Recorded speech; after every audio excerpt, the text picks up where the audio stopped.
Sa panahon ngayon, hindi na mapigilan ang mga taong may kakayahang lumikha ng mga makabagong teknolohiya na magagamit natin sa hinaharap.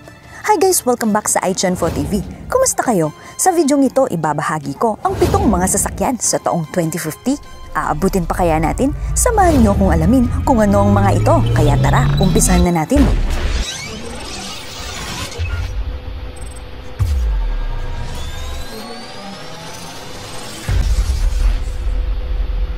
Number 7. Airbus Pop-Up.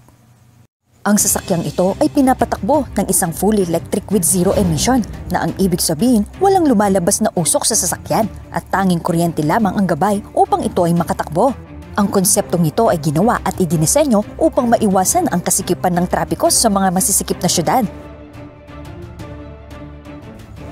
Mayroon itong 49-inch LCD screen sa loob na pwede mong panoorin. At ito rin ay twin electric motors and fully autonomous vehicle.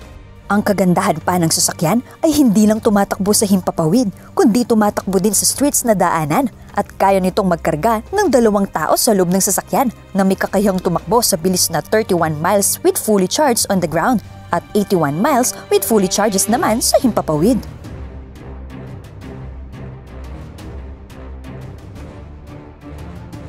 Number 6. Flexible Transport. Ang sasakyang ito ay dinevelop upang maging isang transportasyon sa hinaharap. Pinaplanong gawin ng tulad ng ganitong sasakyan dahil sa patindi ng patindi ang nararanasang trapiko ng mga tao sa publikong transportasyon. Ang sasakyan ay gawa sa carbon fiber at otomatikong nag-a-adjust kapag mayroong nadadaan ng mga tulay. At ang 6 na gulong ay otomatiko ding umaakyat kapag may nakaharang na sasakyan sa daanan nito. Mayroon itong 200 comfortable seats at ang nagpapatakbo dito ay ang kanyang mga baterya. Nagre-recharge din ito kada loading at unloading. At sa loob ng 1 minuto, kayang i-fully charge ang mga baterya at kaya mo na ulit tumakbo o magbiyahe sa naturang lokasyon.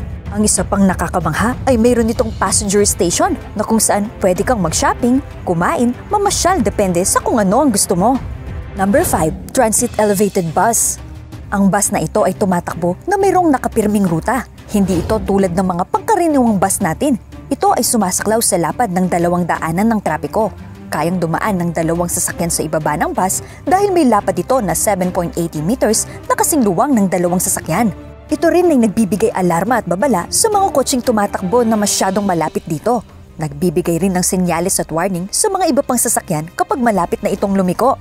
Pinapagana ang sasakyan ng isang electrical power gamit ang overhead lines at electric contact system na idinisenyo para dito.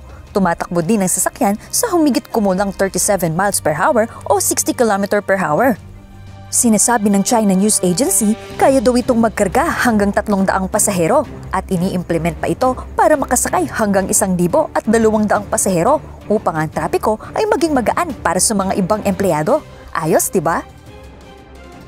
Baka pagdating ng panahon, pati mga bahay ay lumilipad na rin. Shoutout nga po pala sa ating mga viewers.